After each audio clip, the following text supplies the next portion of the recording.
It's 11:30, so I think we're going to try and stay on schedule and get things going this morning. So we appreciate everybody coming this morning. My name is Chris Kumacek. I'm Vice President of Commercial Lending at Fox Communities Credit Union. Fox Communities Credit Union is proud to work with Business Lending Partners team to provide this event and help showcase some of the local business owners that have utilized the SBA 504 program in our community. Little commercial on Fox Communities. Fox Communities was started in 1937. We're in Appleton, Wisconsin, so we're proud to serve our 110,000 members and business members through our 17 counties that we're located in and 23 locations. So we've got a good number of our business lending staff here. So if any of the Fox Communities business staff could stand up, I'd appreciate it.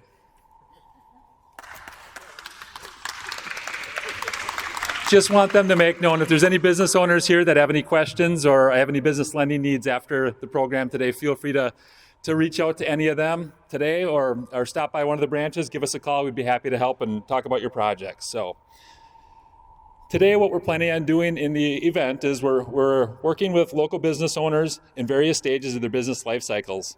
The goal is to provide much insight into their successes as possible, as well as some of the resources they utilized along the way.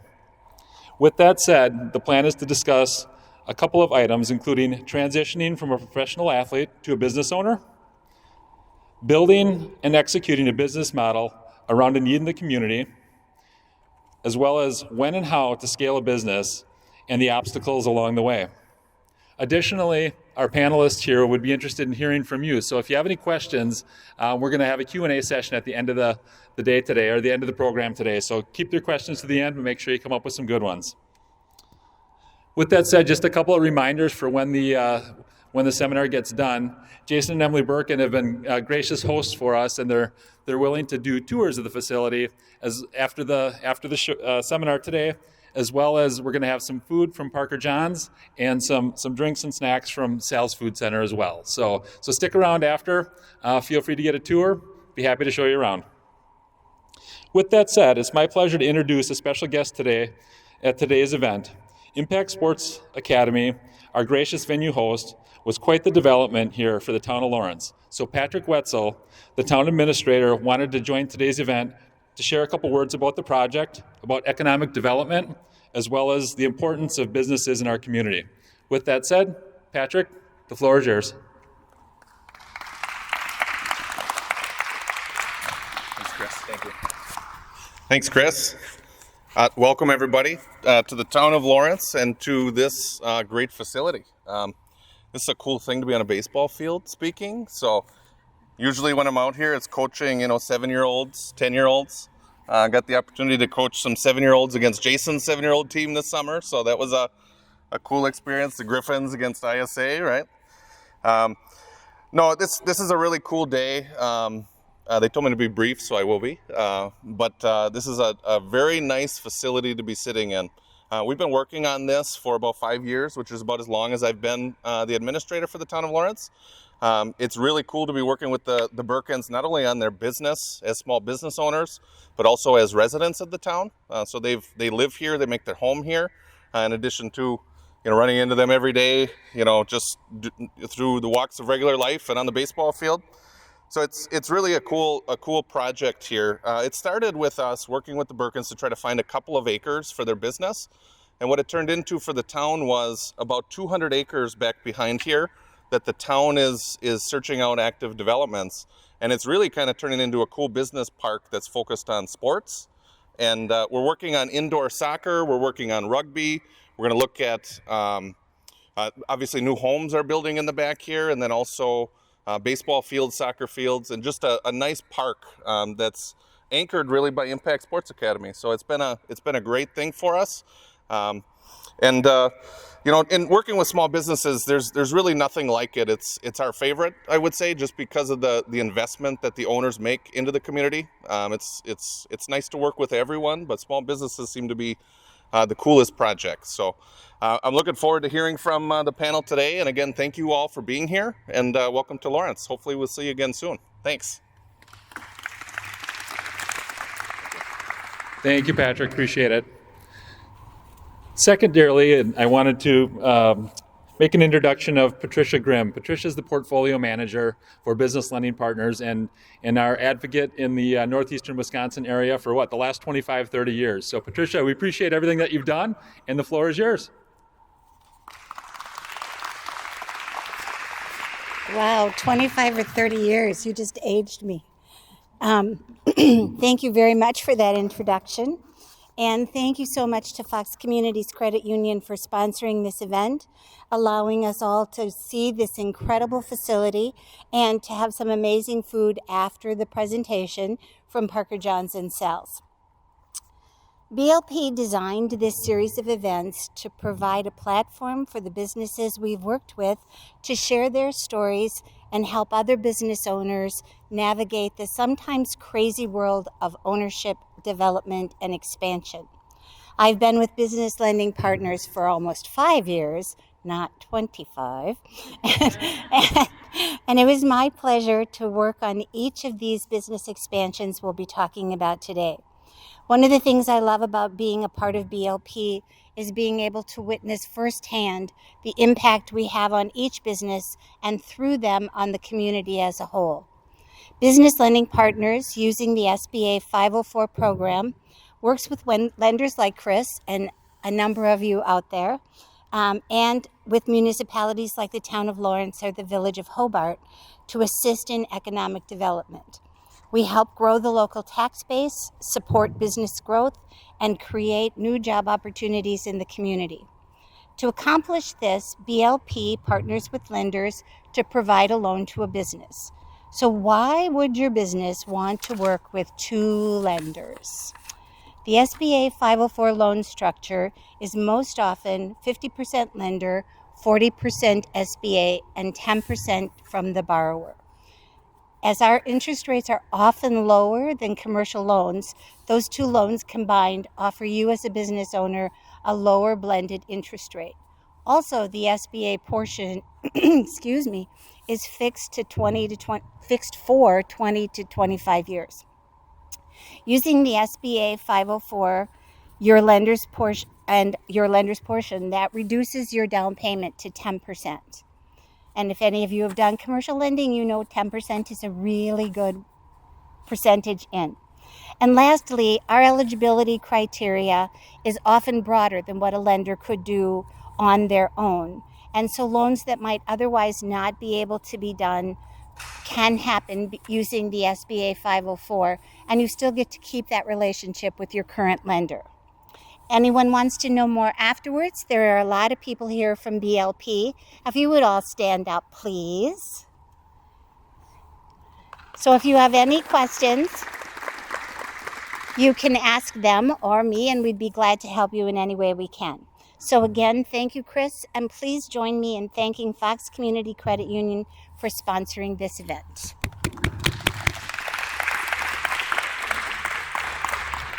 Thanks, Patricia. I don't think the microphone's working, so if you could start over, that'd be great. Oh my God. I thought it was popping. Are you guys able to hear in the back? Depends on where the microphone is. I appear to be the only one that knows how to use it. Somebody talks too much. Well, good. Thank you, Patricia. I do have to admit it's been great working with Business Lending Partners on a number of SBA 504 projects over the last couple of years, and look forward to continuing to work with you guys in the future. So with that said, just wonder if there's any insight on Northeastern Wisconsin Business Lender of the Year? Not yet. It's early. All right. We'll just keep moving on from there. So let's talk some business. Just want to introduce our panelists today. You might see we had 4 on the calendar, and we've only got 3 actually that are here today. Mike Cervello from Sal's Food Center had something come up over the last couple of days where he's not able to join us, but we do want to thank his team for helping provide some of the beverages and snacks that we'll have later on today. So just want to introduce Jason Birkin from Impact Sports Academy, Harry Boyce from Work Some More Basketball, and Derek Matson from Parker Johns Barbecue and Pizza. So Patricia and I have a list of questions. We're going to kind of be going back and forth, and we're going to start with Jason here. A little bit about Jason's background. So our first guest speaker, Jason Birkin, owner of Impact Sports Academy. Jason's a retired Major League Baseball pitcher with 11 years of professional playing experience for the Orioles, White Sox, Giants, Phillies, and Blue Jay organizations. He grew up in De Pere and obviously was a standout athlete. As a senior, he was the Green Bay Press-Gazette Player of the Year and Gatorade State Player of the Year. In 2017, he and his wife Emily started Impact Sports Academy, also known as ISA, which is an indoor baseball and softball training facility offering instruction to travel team programs throughout the greater Green Bay area. The goal of the facility and this team is to promote baseball and softball fundamentals for all ages and all skill levels. Over 110 ISA athletes have committed to play college baseball or softball over the last 5 years, which is outstanding. Because of the success of the organization, Jason and his team outgrew their original space and moved to the town of Lawrence.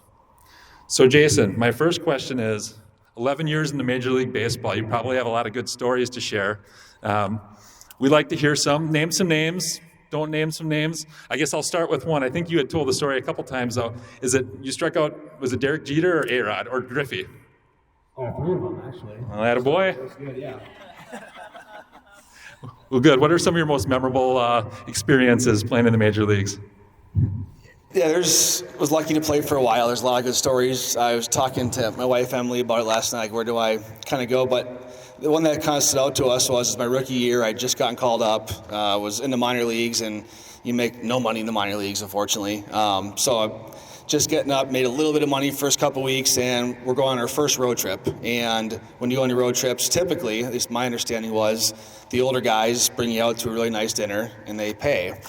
So we get there, we're this nice steak place. I'm thinking, well, I'm not buying, so I steak, lobster, drinks, all this good stuff. And there's like 20 guys there. So I'm doing the math in my head, like, wow, this is a pretty expensive meal. And the waitress comes over towards the end of the night. She goes, all right, who's paying? And Kevin Millwood, who is a guy that probably made $100 million in his career, he's the one that kind of organized the whole night. So I'm thinking, like, Kevin's going to go, I got it. He said, no, we're playing credit card roulette tonight. Everybody put their credit cards in the hat. Whoever they pick, that's who's paying. So instantly, I'm like sick to my stomach, like doing the math in my head going, I'll be honest, my wife handles a lot of finances. I'm like, I don't even know if we have a credit card limit. So, I mean, I have credit cards. I'm like, I have no idea. So panic sets in. So everyone puts them in there. I'm trying to play it cool. I'm literally been on the team for like 2 weeks. I don't want to sound like the idiot who doesn't have any, doesn't know what he's doing. So they draw the name out, and she's like, all right, Jason Birkin. And I'm like, oh, God, this is happening right now. So I'm instantly freaking out.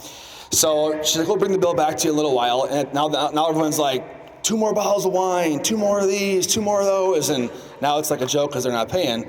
So I literally get out of the table. I run to the bathroom quick, and I call Emily. I'm like, all right, this is bad. So I'm at dinner.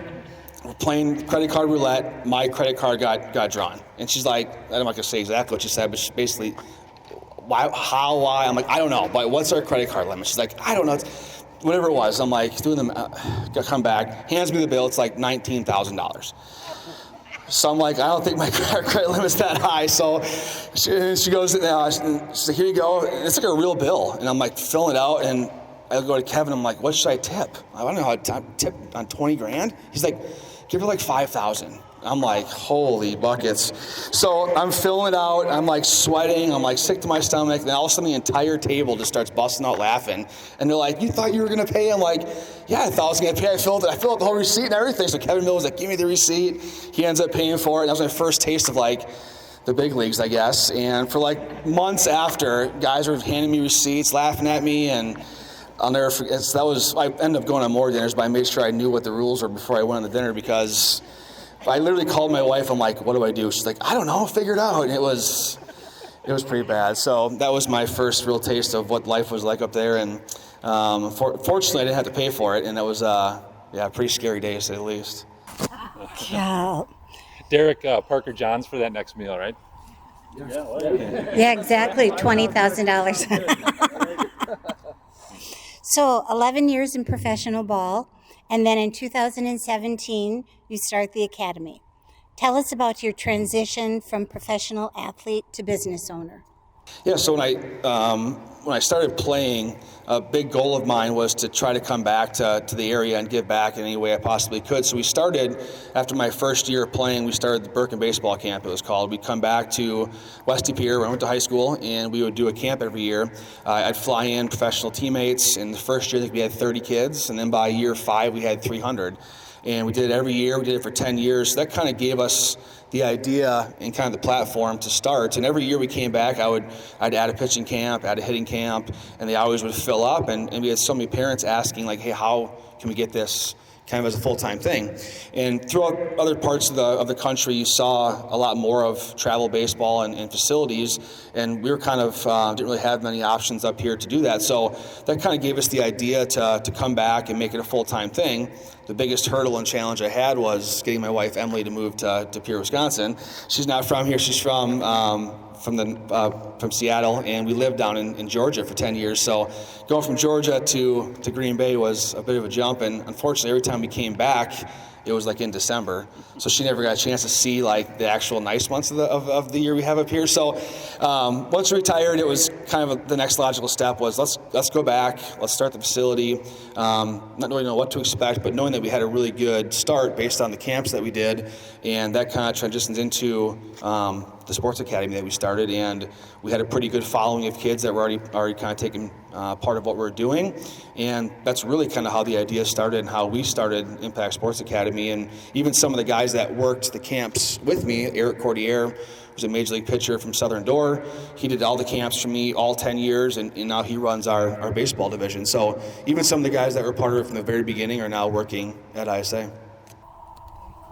Excellent, excellent. Well, tell us a little bit more about how you took the great coaching idea and decided to build your facility. Kind of walk us through what the process was like, relocation, acquiring the resources to fund the expansion.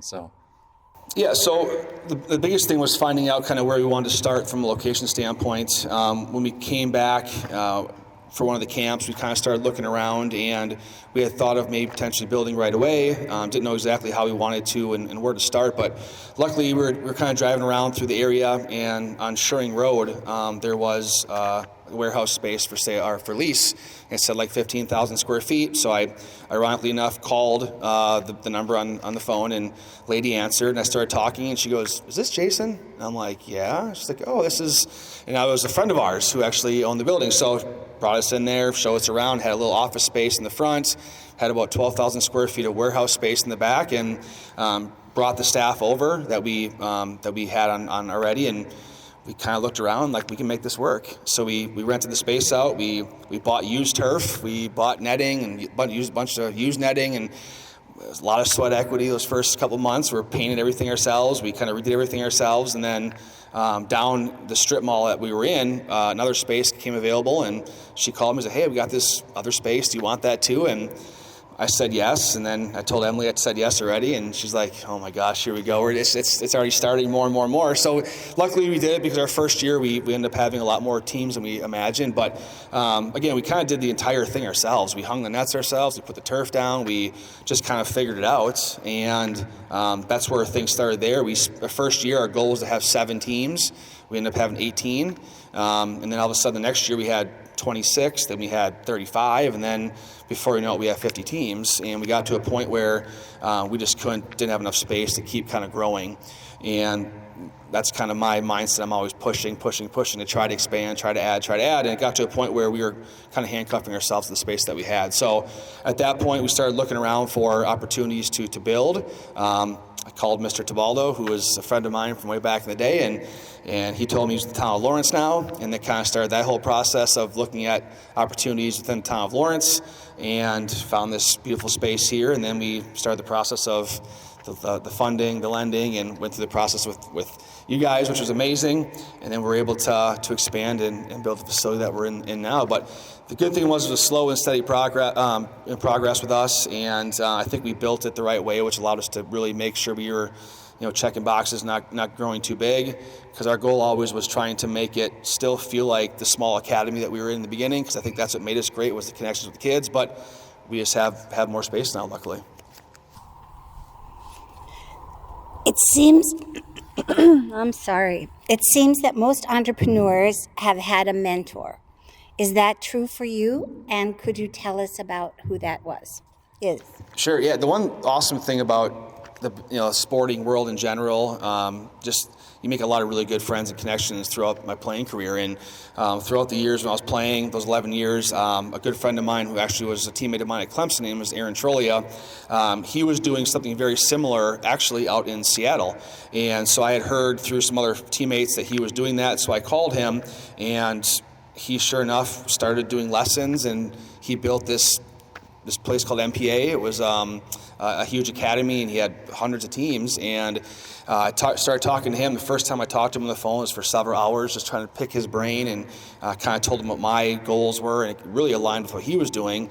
And we actually flew out to Seattle, Emily and myself, and spent a long weekend out there with him, kind of watched how he did things, talked about just the structure of things, how to run practices, all those kind of ideas. And luckily, a lot of it was what we were already planning to do, but it just kind of gave us confidence to, okay, what we're doing makes sense. It's the right route. And he's still a guy that occasionally I still lean on and talk to about ideas. And again, that's the one great thing about just this industry that we're in, is it's such a close-knit community, and the baseball world in general is lifelong friends that we have, and we still communicate with people, and had a lot of former teammates reach out to me now saying, hey, I'm looking at doing this. What's the advice you have? So it's kind of I guess that tree of teammates that you have, that you just kind of pass that information on. And luckily, Aaron was very willing to help me out and kind of give me the advice. And that first year, we utilized him a lot just for, again, more so like, does this make sense? Is this right? And he allowed us to kind of pick his brain, and still to this day helps. And that was a really big part for us.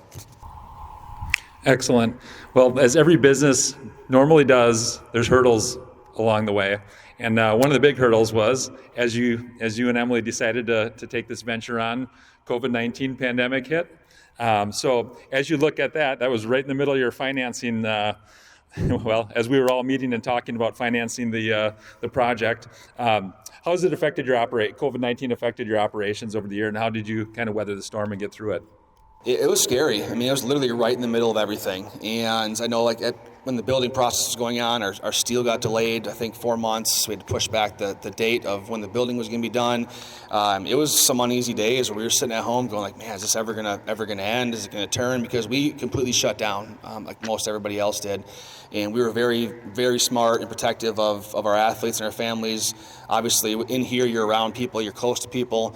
But luckily for us, when it kind of started coming out of it, we were getting towards our summer season, so we were able to get outside quite a bit, and that kind of helped us.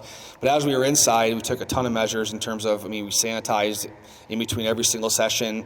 When the kids were coming in for the next session, they had to wait outside. We masked. Our employees were very diligent about the cleaning process. And I think in the end, in a way, it allowed us to kind of look at our procedures of taking care of a place, which helped us a ton. But I think more than anything, even for myself personally with our kids, I think it just made us realize the importance of the mental health of our athletes and of our kids, and how important sports and activities really are to the families. And as we got back into playing, I can't tell you the amount of families that were like, our kids need this. Like, our kids really need this interaction. They need to get outside. They need to play and be a part of it. And I think it just reassured that what we're doing, it really is making an impact. And that's kind of our slogan, is make an impact. And I think ultimately the business side of things is great. That's a big part of what we do. But more importantly, just seeing it from my son and daughter who play for ISA, just how much this whole thing means to them. We have families in the crowd that have kids that play for us, and it means a lot having that relationship with the kids, and that to me was probably the biggest thing we took out of that, is just, this is something that is really important, and the mental health of our athletes is important, and we need to keep this going to provide these kids the outlet of being an athlete, interacting, making a difference. Understanding the importance of it was probably the biggest thing we took away from it. Wow, yeah. A question that we want to ask each of you is, what do the entrepreneurs in the room need to know and do for success? So we'll start with you, Jason.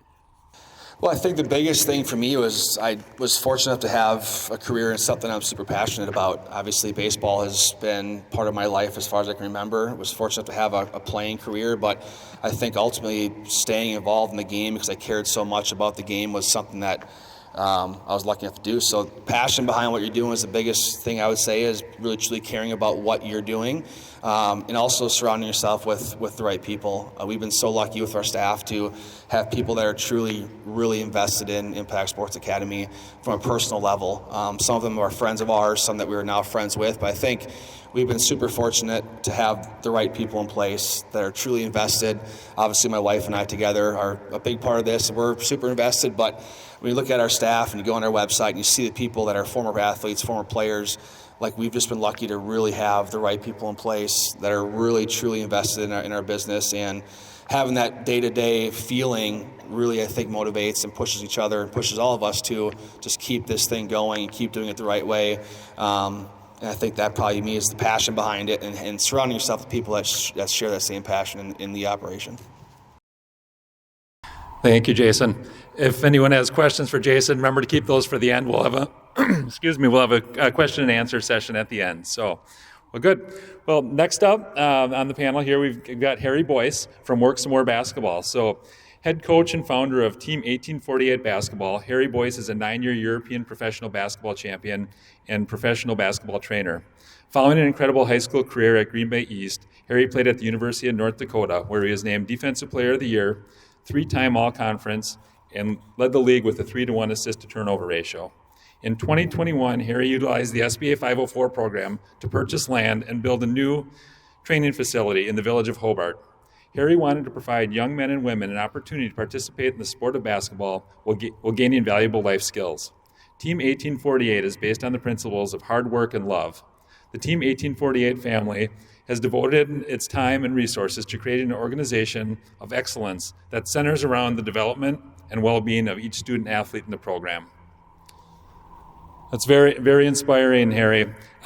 Just wanted to kind of get a sense from you on where your passion for young people and integrating life skills into sports came from. Can you share kind of where the genesis came from and how that desire drives you? Honestly, I love the game of basketball. I grew up in a single mother household. I was basically raised by my mom and my godfather, and he taught me everything I knew about basketball. And I mean, that's just really it. He trained a bunch of us. You know, I grew up with a bunch of kids that went to the same middle school, played with those guys, played the same high school with those guys. And so I get a lot of it from my godfather, to be honest. He raised us, truthfully, and his own 2 kids. We rode around in a van, played in AAU tournaments, played in school basketball tournaments, the whole thing.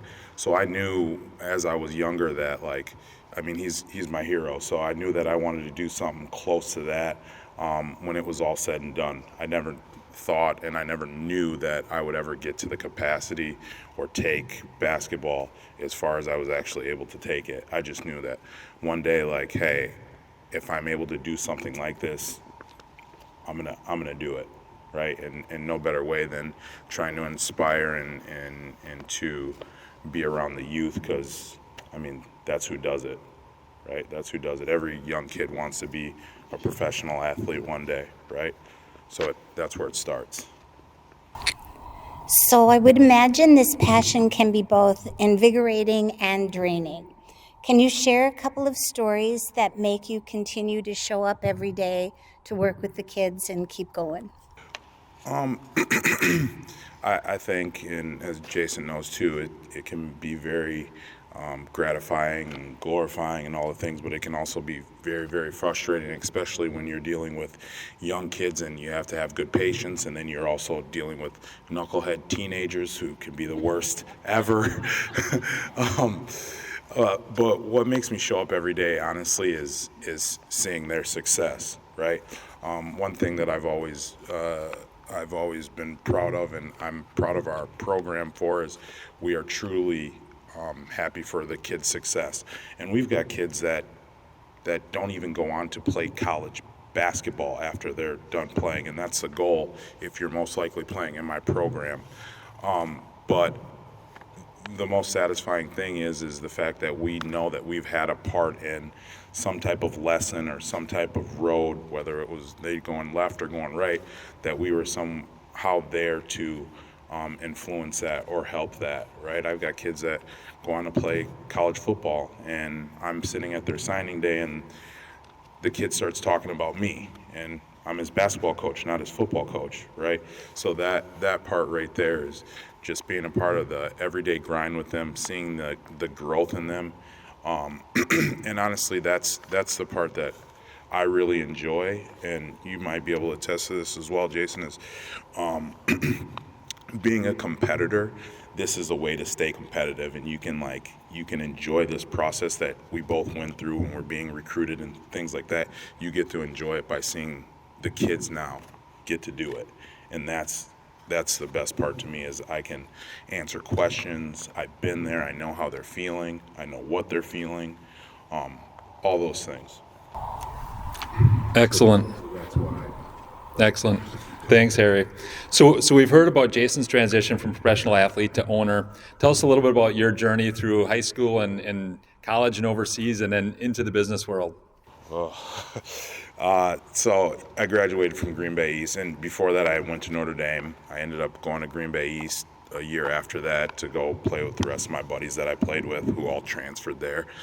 And we graduate. I'm getting recruited by quite a few schools, and I end up choosing to go to North Dakota, which I love North Dakota, and people ask me why. So I ended up having a pretty successful career there.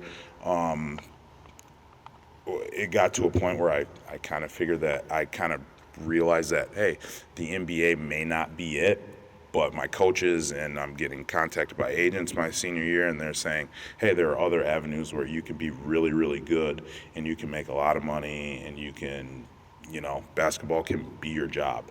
So obviously hired an agent and went out there and played, and I played literally all over the world. I played in the Egyptian Super League. I played in China. I played in the Dominican Republic. I played in Mexico. I played in Germany. I played in Lithuania. I was fortunate to play in the highest league in Germany and win a championship, which really is what kind of capped it off for me. And I remember shortly after that, as I'm on crunches now, I was just super exhausted, and I was like, oh, I think I'm done, And that was kind of one of the first, actually, 1848, we had already started it like a year or two before that. Our first parent meeting, I was actually like 3 a.m. in Germany, and all the parents are in a room, and we're doing our Zoom call for our first parent meeting. And shortly after that year, I was like, you know what? My goal was to play, I think, 12 or 13 years, and I ended up playing about 9. But my thought was there's nothing else for me to do. Now I've done all the things that I truly wanted to do. Won a championship, all the things. Had a good relationship going. We weren't engaged yet or had a kid yet, but so my thought process was, hey, I got 3 years to maybe do this. Why not get started on what I plan to do for the next 20 years of my life? So we ended up retiring and came back here, and honestly, I'm not a sit down at a desk guy, and I don't listen to other people well. I'm a good teammate. I share and I cooperate and all the things, but I don't think I could sit in an office. That's just not me. I've always run around. I've always been busy. And a good friend of mine, Bart Johnson, said, hey, you should coach a team. And we got into St. Matthew's Church on Webster, super small church. I started doing workouts there. And he's like, hey, man, you should make this a whole program. So here we are. We're training kids. And boom, there's one team. And then we had 2 teams in year 2. And then in year 3, we had 7 teams, and then in year 4 we had 13 teams, and then I met Kendra Anderson over there, and I started training her kid at Aurora Baycare, and this lady's like, hey, I want you to do these workouts with my kid, blah, blah, blah, blah, blah, and her kid's about this tall at the time, and she literally harassed me every single day. And she called me sexist, and she called me all these names, and I'm like, what? And she's like, you need to start a girls program. And I said, here's the deal. And honestly, I had zero clue that she would do this. I'm like, you go find me 10 girls that can play and we'll do it. Bad idea. About a week later, she's like, I got 15. I'm like, what? And then I'm like, well, I'm not coaching them. I don't have the time. You know, our boys program was just really getting off, and we had, 13 teams, and next thing you know, I'm coaching her daughter. And then we grew, and now we've got 13 teams on the girls' side, and we got 13 teams on the boys' side. So, yeah, we worked at it. We were passionate about it. We loved it. And we had good people around us. We had good people that believed in what we were doing. So walk us through that process. So now you've got some teams started. What made you decide, okay, this could really be a business, and what are the next steps and how do we get there?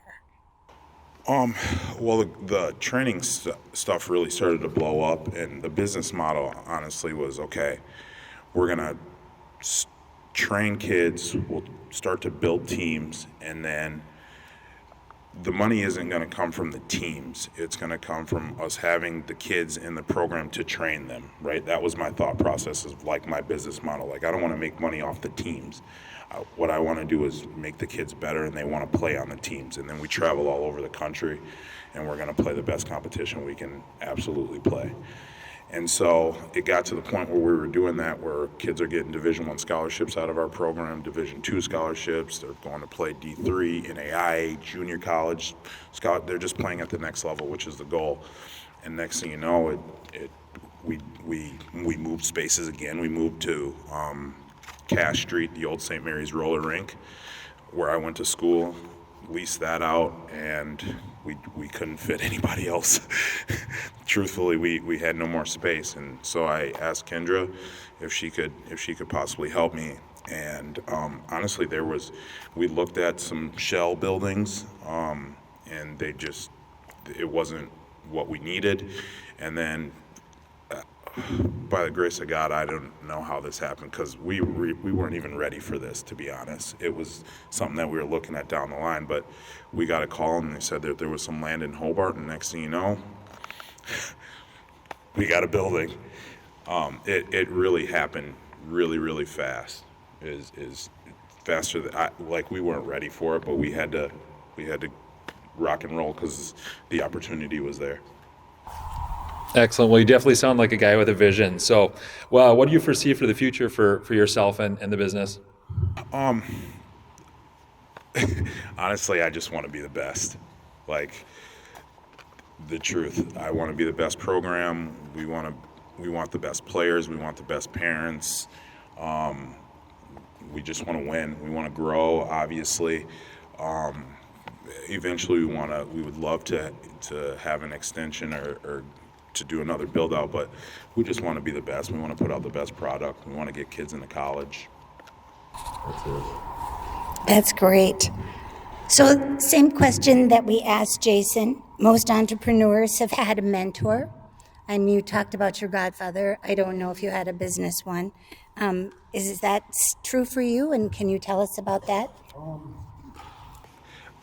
Honestly, I had a mentor as in coaching and getting the teams ready, but it was just kind of a thing that it happened and we just rolled with it, and I kind of learned and I'm still learning as we go. I had a good friend of mine who I played for, Richie Davis. He passed away last year. Ran a program called Playground Warriors, which I also played for when I was younger. They are also a shoe-sponsored team program like we are. He just taught me a lot of the lay of the land on how you do things the right way, how you structure your teams. He really just taught me how to move. Yeah. Fair enough. So what do the entrepreneurs in the room need to know and do for success? I would definitely say have good people behind you, whether that's the players, the parents, your staff. because they're the ones that really make it go. Honestly, I'm just like the face.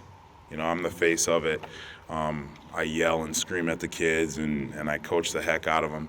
But it's all the other people that are doing the background work that are really, really good. My wife does a really good job. Like, I'm not home a lot. Our hours are weird. We travel a lot in the summers. So you've got to have people that understand your vision, that are aligned with your vision. And whether it's their business or not, they have to believe in the product and see the bigger picture and believe in it. And if you have those type of people with you, you're always going to grow. You're always going to get better year in and year out. So just be a product of the people that you're around.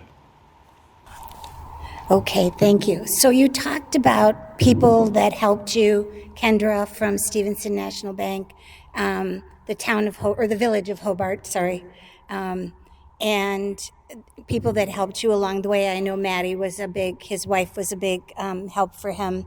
But what would you say to someone who has a vision to build a business, filling a need in the community, but they don't have the resources or they don't know where to start? Where would you suggest they go? Oh, to their banker. To their banker. Did I get that right? That's amazing. I like it. Honestly, that's kind of what it was, though, and just lean on the people that you know and you trust. That's really what I did. That's really what I did. Don't be afraid to ask questions, and if it's in front of you, go get it. Just ask, because the biggest thing that I think that we did in this process was we were asking. I was asking Aaron, hey, can we do this? Can we have this? Can we have this? And you never know, because there might be something that they can do that can fill the void that you need. Great. Excellent. Thank you, Harry. Appreciate it. Once again, if you have any questions for Harry, keep them, and we'll open up the Q&A at the end. So, well, good. Well, our third panelist today is Derek Madsen from Parker John's Barbecue and Pizza. Derek was with Parker John's during the inception in Kiel in 2008. He later opened a second location in Menasha in 2016, where he acted as the general manager. Derek has been integral in the growth of Parker John's, opening locations in Sheboygan, Green Bay, Oshkosh, and I just hear Appleton coming early next year as well. As the company continued to grow, the need for somebody to oversee several locations was identified, and Derek was the obvious choice for this position. In 2020, Derek moved into the current role as Director of Operations, overseeing the 5 Parker John's locations and the continued growth of the brand. So Derek, a lot of people will say that entrepreneurs have a little bit of crazy in them, and a lot of people will say restaurant owners and operators even have more crazy in it, and here you are not with just one location, but overseeing 5. That's a tremendous, but can you tell us all kind of how it started back in 2008 in Kiel? Yeah, sure, definitely. First off, you put me at the end after a Major League Baseball player and a basketball star. I think it should have gone the other way, but that's all right. We'll see. I'll try to follow up and do decent here. 2008, great year to open a restaurant, right? Yeah, it was. That was a challenge in itself, and Aaron and Jen, the owners, who I've known for over 20 years, they bought their first restaurant actually in 2006. It was Mill Home Supper Club, and Mill Home had been around for ages, passed on from family to family, and they were the first owners that weren't family related. And it was about a 100-seat restaurant and a banquet facility that did close to 1,000 people. And they loved it. They lived in the house attached to it, and they were passionate about it. But it wasn't their concept, and it was something that Aaron and Jen really wanted to make sure that they tried to figure out a concept that was theirs, that they grew from scratch. And that's when Parker John's was kind of designed and evolved at that point in time. So in 2008, they bought this place in Kiel, Wisconsin.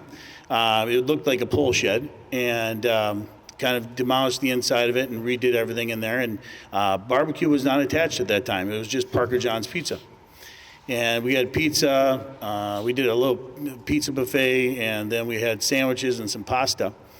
but it just didn't stand out enough. It also just was a horrible time to open a restaurant. 2008 was just horrible, and so a couple years go by. We did everything we could with it, but we realized that it just wasn't the concept that we knew could take off. So we closed it down for about 2 months, retooled the menu. Aaron and Jen and myself have all had some barbecue experience with other past restaurants together. And we involved the barbecue part of it. So the Parker John's Barbecue bought a tiny little smoker. And just so happens, like within 6 months of opening, there was a guy from the Milwaukee Journal-Sentinel that stopped by our restaurant. And he came in and just wrote a glowing review about us and talked about how great our restaurant was and how good the barbecue was. And it just kind of blew up from there. And a restaurant that was doing average the first couple of years only about $350,000 to $400,000 a year in Kiel, Wisconsin. That's not horrible, but we are now doing over $1 million a year in Kiel, Wisconsin, which is unbelievable, and just it's insane how fast it grew as soon as barbecue came alive. So we did that in 2011, and then we kind of retooled everything, figured out how to make it successful, and we wanted to keep growing the brand. Aaron and Jen really wanted Parker John's Barbecue and Pizza to start growing. So they actually found a spot in Sheboygan. There was a place in Sheboygan called the Mucky Duck, and it was this hole-in-the-wall restaurant, but it was on a beautiful piece of land. And it went out of business, and the city had put an article in the paper saying they were looking for someone to lease the land. So Aaron and Jen the very next day called the city, said, hey, well, we need to look at this. And they signed a 100-year lease with the city to the land contract on it. And then we built a brand new facility. Our first Parker John's we built from scratch, like from the ground up. Just a 2-story restaurant that's absolutely gorgeous, right along the water on Lake Michigan there. That has a beautiful patio. And so in the middle of building it, they ran into some ground problems because it's right next to the water. So it set us back about 8 months. And during that 8-month time period, the Menasha Parker John's kind of fell in our lap. And it was just too good of a deal to pass up. We opened it, and why not? Let's open this one. And then 6 months later, open another one. Yeah, that's a good idea. Well, it definitely had its challenges. And we opened up Menasha in 2016. We are actually, this next week, we'll be celebrating our 6 years with them. And Kiel's been, in next year will be 15. So it'll be 15 years in Kiel. And then in 2016, we obviously opened up Menasha. And then we had to take this small little concept that was only about 65 seats in Kiel and scale it to close to 200 seats in Menasha. So that brought its own challenges as well. And we just had to keep going with it, figure it out. And then year 3, it really popped. And it just started getting, we figured out exactly how to run things, the right team that we needed to do with it. And that's when we decided to go forward with Green Bay. So it was Menasha, then Sheboygan 6 months later, which absolutely just crushed it in the summertime, and then Green Bay was about a 3-year gap in between opening that one. And then we go to Green Bay, and we're a week from we have everyone hired. We're a week from training, and COVID hit. So, and literally took us by surprise like everyone else and tried to figure out how we're going to make this successful. It took us almost another month to get open because the health department wouldn't come out and do our health inspection.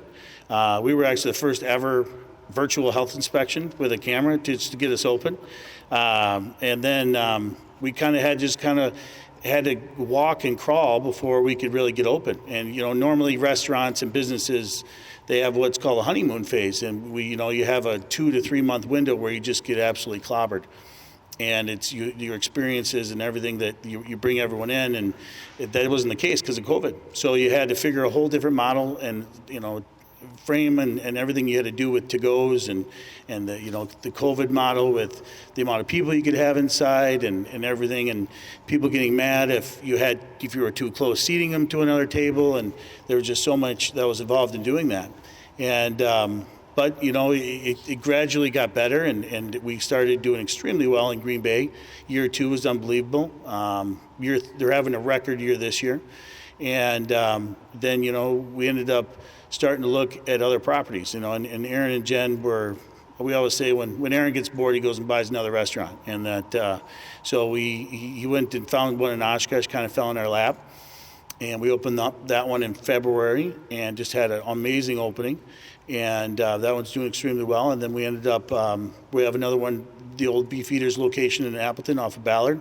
That one kind of fell in our lap too. And that one's opening up in January. So it's definitely grown tremendously in the last 3 years. And it took us a while to get there. But it definitely, the rewards are paying off, multiple. It's just crazy how fast we're growing and how everything is being so successful. Well, and I and my family are certainly glad that you are here, and we're here during the pandemic. We did to go a lot from Parker Johns. From your perspective, what's the biggest difference between running a single restaurant and all of the locations your team has to deal with now? Support, that's a huge one. One of the great things of having all these restaurants in a semi-close circle, with Menasha and Oshkosh and Green Bay, we can support each other extremely well. And even Sheboygan isn't really that bad. I mean, you're only talking about an hour. So there's plenty of times that we take our staff and they help support other properties. And they're glad to do so because they're all about making money. And we kind of push, and have people, no one has to, but we give them the opportunity. Plus, change is good in this business. People love to change it up and go see different things, go experience different things. So that's one, my support aspect of it with the management team. And then also our purchasing power. The purchasing power between what we were in Kiel, a little tiny Kiel, and 65-seat restaurant for what we purchase now is just insane. There is a lot more people fighting over you to get your business. We're definitely right now we are the second biggest account in Reinhardt for what we do for purchasing. So it definitely becomes a bigger game when you have that kind of purchasing power. A major issue throughout the country has been talent shortages, employee shortages. How's Parker Johns managed to tackle this challenge? Well, like everyone, you have to get very creative first off, and then you have to try to do what other people aren't doing, and that's hard to do. But you really start with looking at inside your four walls of your restaurants, and you look at developing your people that are inside the restaurant already there. They're the most valuable people you got. And that's something that we take it very seriously. One of the things we do is we try to promote within, no matter what. Obviously, you can't always do it when you're expanding as fast as we are at times, but you have to drive that, that culture with your people. And one of the things is you got to retain them. So in the restaurant industry, it's no joke. Usually the average turnover rate in every restaurant is about 110%, and that's for a lot of reasons. It's not a bad thing. It's just because of the restaurant industry it's all about. It's just sometimes a small stop along their journey of where they want to get to be in a career. You're employing people that are kids that are in high school. You're employing kids that are in college. And it's a great way for them to make fast money quick and get through all their collegiate things that they're trying to do. So your turnover rate is that, but your main goal should be to try to retain everyone that's not along that path to stay there. And those are the good people and the ones that you really want to create that culture with, that buy in and understand what you're trying to sell. And I preach that to my teams, my family, everyone. We call them all family members. And I preach that we have to have that mentality that it's all about creating that culture of a great environment. The standards are high. We took a very different approach to COVID. A lot of people put the foot on the brake, and we did not. We put the foot on the gas. And what we did is we hired more people. We actually made sure all those people were getting paid well, but then we hired more management team. Our plan ahead was always going to be hire more, and we kept that model till this day. We still hire more. I think that, and this is, there's plenty of restaurants out there right now that are still struggling, and businesses that are still struggling because of staffing issues. And we have our struggles too at times. But I do believe we are way ahead of most places because of the approach we take every day, during COVID, after COVID, the culture that we breed every single day. Okay, And what advice for the entrepreneurs in the room, what advice would you give them? What do they need to know and do for success? You know, it starts with the support of your staff. You know, you really have to be there for them. You have to also think outside the box. One of our mottos and one of the things that we do with all of our properties is take it all, figure it out later. And you have to have that motto if you're going to continue to grow and be bigger. And it's sometimes hard to take that and think of like, well, what are we going to do? Well, we'll figure it out. Well, you can always figure it out. We've asked family members to help. You know, we have had insane caterings that are just, you know, over 2,000 people for caterings, and how are we going to figure? Well, don't worry, we'll get it. We'll figure it out. You know, we're always trying to stay one step ahead, and you always have to think outside the box, and you can't follow the crowd. And that's a hard one, especially during COVID. There's a lot of businesses and a lot of and for good reason. You know, COVID has affected so many people for, you know, mentally and physically. And, you know, I had a personal experience with my father-in-law with COVID, and you know, it's a hard, you know, people talking about being very politically, and there's so many different viewpoints about it. But you have to look at what your business model is. And you have to figure out how you're going to come out the other side, because I don't think people looked forward enough after COVID to figure out how they're going to come out the other side. And that's one thing we did, and we thought about this. We started putting a plan in place. Day one is how we're going to figure it out. How we're after COVID, how we're going to continue to be in the growth potential that we are today. And I give a lot of credit to the owners. Aaron and Jen are extremely smart and very business savvy, and one of the things they do is they care a lot about their people. They have put every dime that they've gotten from loans and this and that back into their restaurants. We keep improving our restaurants. If a piece of equipment breaks, we buy another one. We look at bigger options that we can do. You just gotta be willing to go the extra mile and put the blood, sweat, and tears in. You know, if your people see you do it, they'll do it too. Excellent. Thanks, Derek. And thank you all. We've got about 5 minutes left to open up for some question and answers. If